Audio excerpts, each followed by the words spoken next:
Hello, it's Ray. Today we are going to work on a tumbler.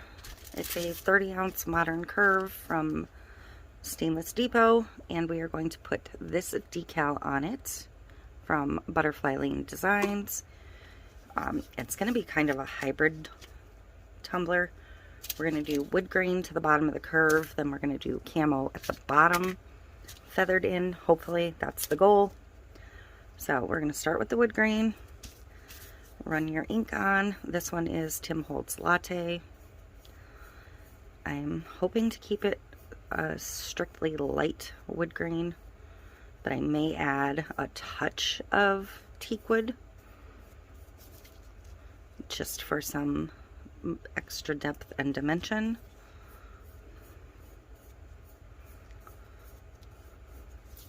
So we're just going to start with the latte and go a little bit down the curve, and hopefully it'll all blend together nicely where it overlaps with the camo.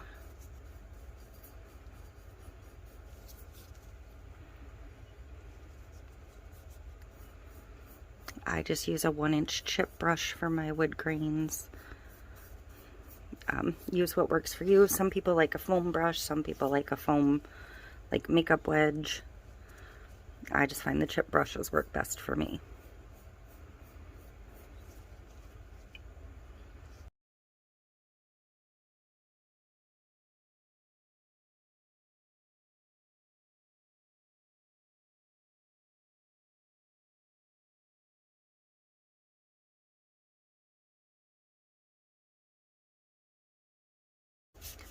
Okay, so that's my first round. I am going to grab my teakwood,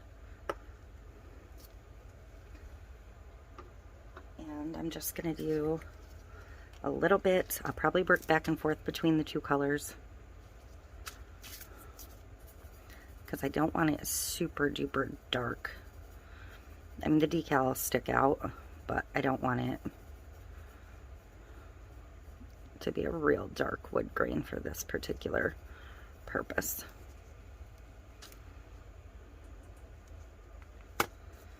I'll let that sit a second.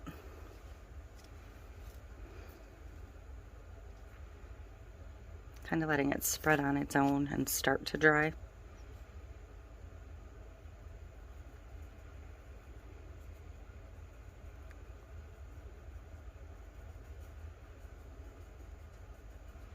You can pounce a little to get a little bit of different texture.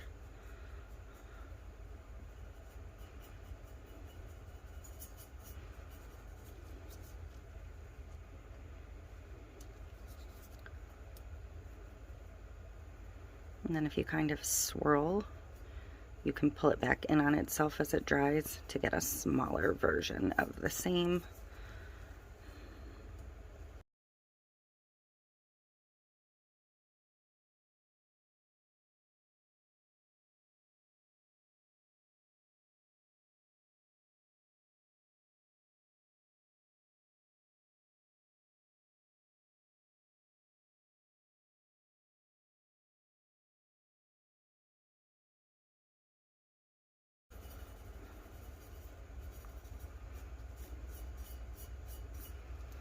And I think I'm happy with that, so I'm going to set this down a minute, cap these. I'm going to keep the teakwood open. I'm going to grab my other inks. I'm going to use the Sunbright Yellow from Pinata, which I put the green cap on last time I used it, clearly.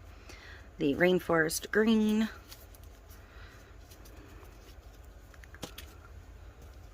The Calabaza Orange. And I have Tim Holtz Pesto, because I like to mix a lighter green in there, the pesto or the oregano, something like that. And I'm going to grab a little bit of just a regular old plastic wrap.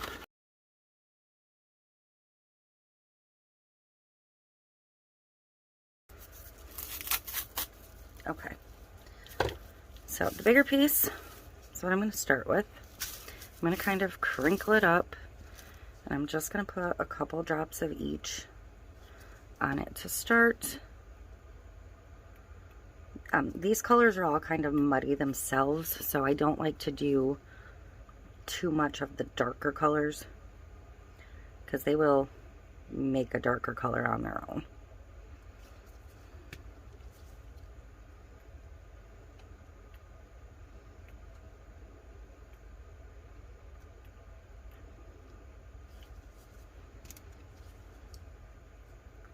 The pesto is it pesto? Was that what I pulled for this one? Yes.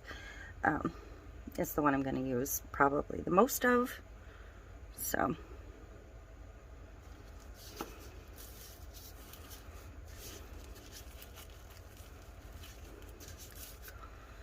I'm going to try to wrap kind of just below the wood grain and kind of scrunch it really well as I go.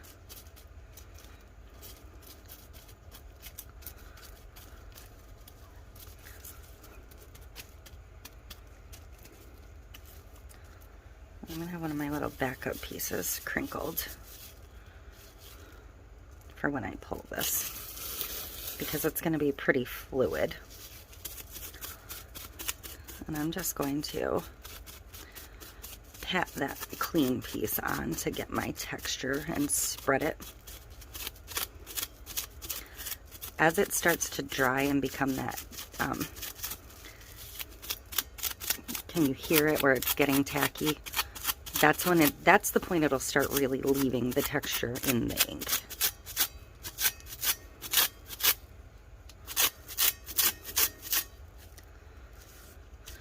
I'm going to go ahead and put some more of the pesto on and scrunch it up and just dip the bottom.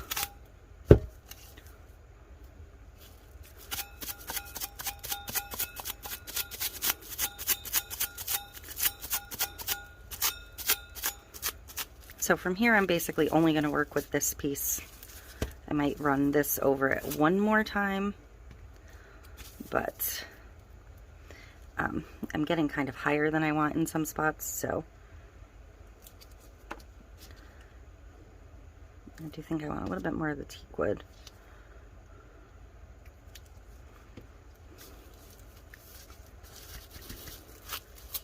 Oh, that was a boo-boo. But we'll fix that.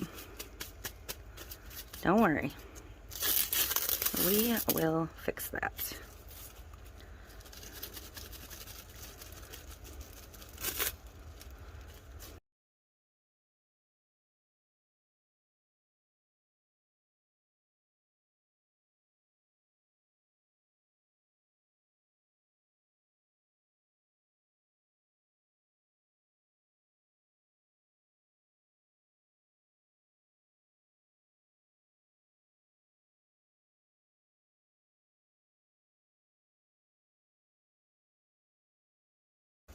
Okay, so I'm gonna grab my latte again and my brush. I'm gonna hold my cup at this angle this time. I don't want to pull too much of the color up though, so I'm gonna be somewhat careful. And I do very much need to address this.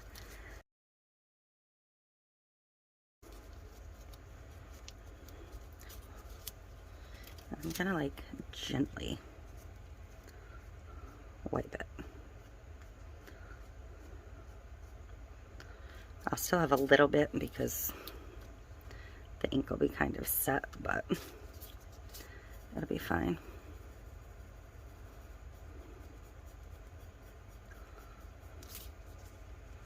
I'm just going to kind of alternate the latte and the teakwood and feather in that edge.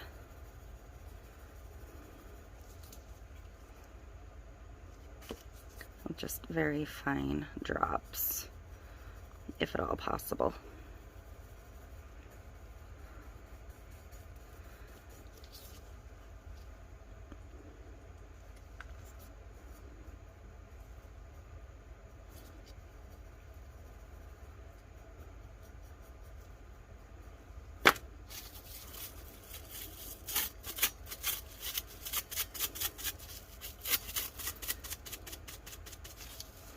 And I'm going to grab a different brush in a minute.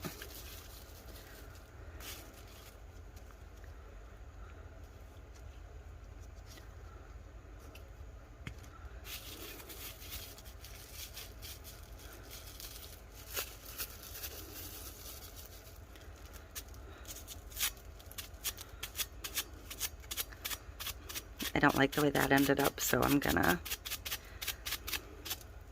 come back over it with the other.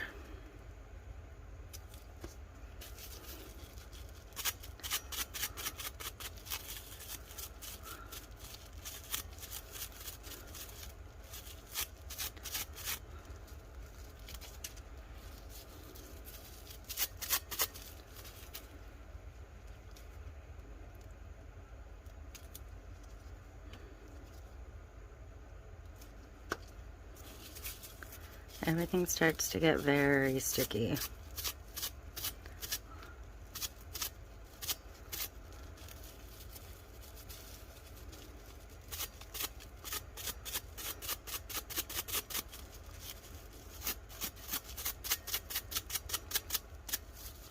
Okay.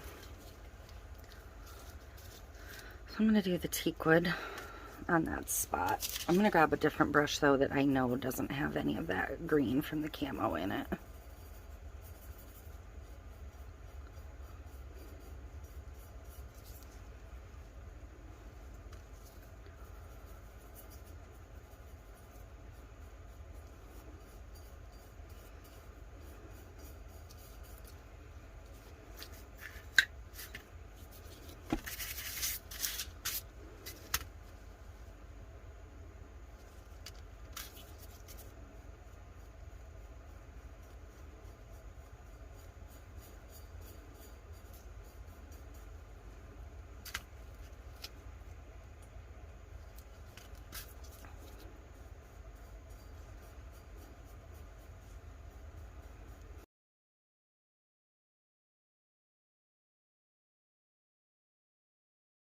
So I'm gonna try and fix the transition a little bit. I'm gonna start with a fresh piece.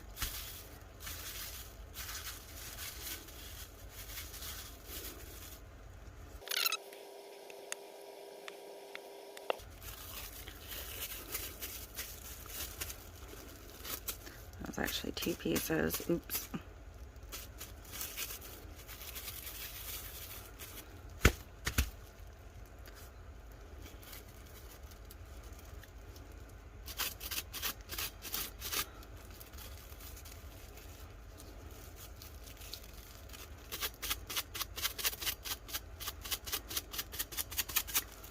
Sorry. It's a fine line between when you can see and when I can see.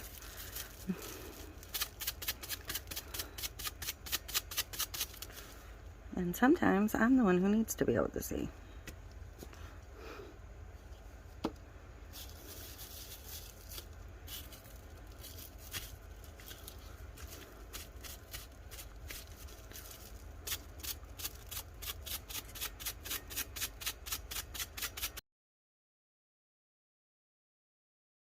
I'm gonna let it dry thoroughly and then we will get it under a coat of epoxy and then get this puppy on there.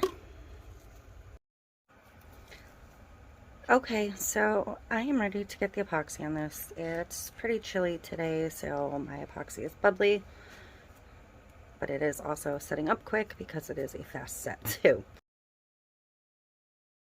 I do not seal my alcohol inks. We've discussed this many times. If you spray seal your alcohol inks wrong, they will run. They will run all over. They will turn colors, and it will just be a mess. So I have had maybe 2 cups in 5 years that I put epoxy directly onto my ink tumbler where I've had a problem, so I don't generally worry about it.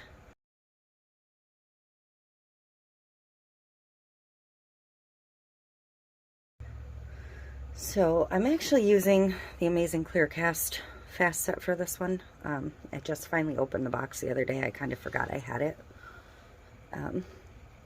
I was actually pleasantly surprised that it does not smell like their regular epoxy, because I cannot stand that. And this is a dark enough cup that even if it doesn't have like super UV protection, it's not going to hurt the cup. So I figured for this coat on this particular one, it would be safe to use it. And I have to say, I am actually impressed with it so far. So yeah, pleasantly surprised. I expected to very much not like it.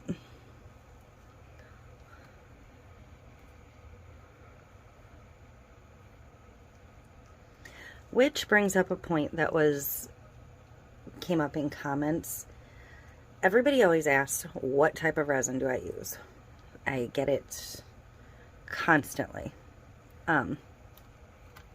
Here on Facebook, on TikToks. I don't always tell you what kind of resin I'm using. And there's a reason for that. Our weather in New York changes every 5 minutes. The humidity in my house changes every 5 minutes. And it is very difficult for me to keep a balance in what epoxy is going to work. Like right now, I just coated a couple cups with the Flow Epoxy, and I'm basically praying they're not tacky when they dry, because that one is heavily affected by humidity, and the humidity has moved in a little bit today. I am running a space heater in this room, but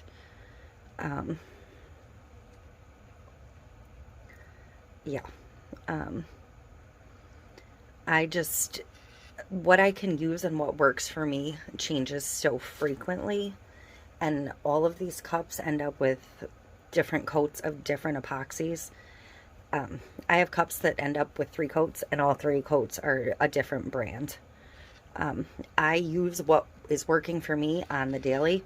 I have epoxy here now from CC DIY. I have a little extra. I have my FX Premium.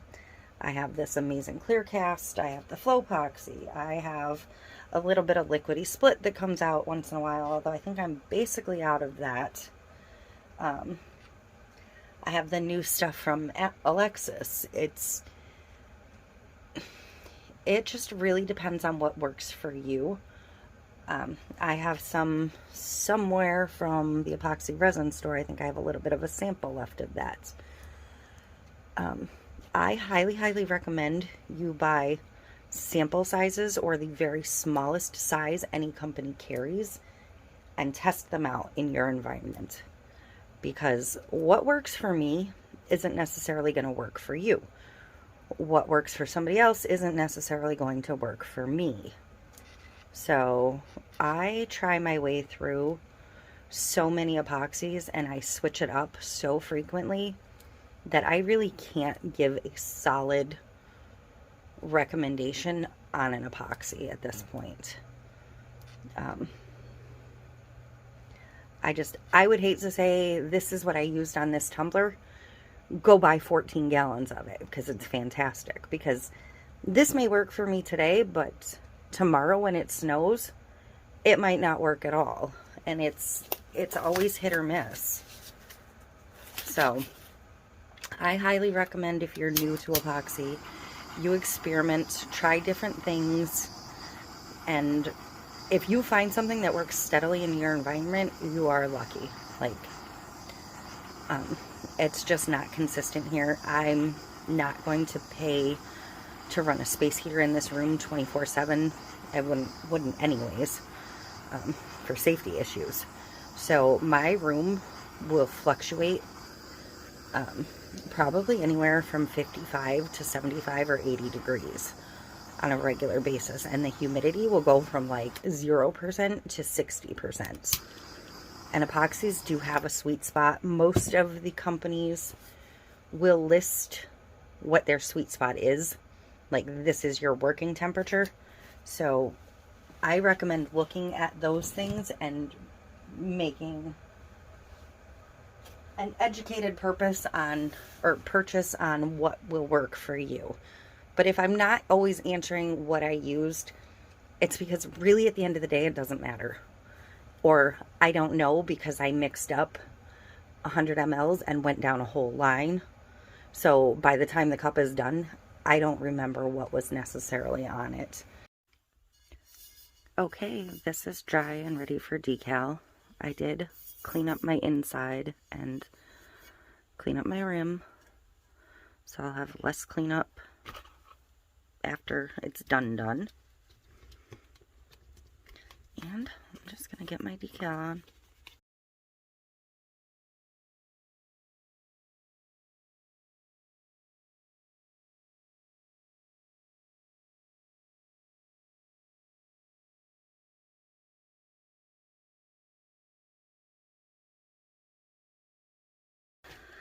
So, well, that's the cool decal on this one. We're going to get it over and get a coat of epoxy on it, and it should be good to go. Okay, I am ready to get the coat of epoxy on this, and then she'll be finished at that point. If I decide it needs one more clear coat, it'll get one more clear coat, but if it doesn't need it, I may not, so...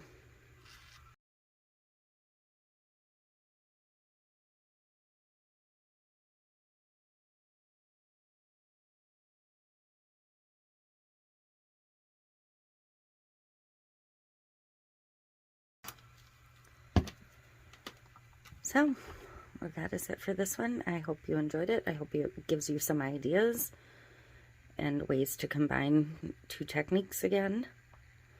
And this clear cast decal, VC decal, is fantastic. So, that is it. Thank you for watching. Please like, subscribe, share, leave a comment, and I will see you in the next one.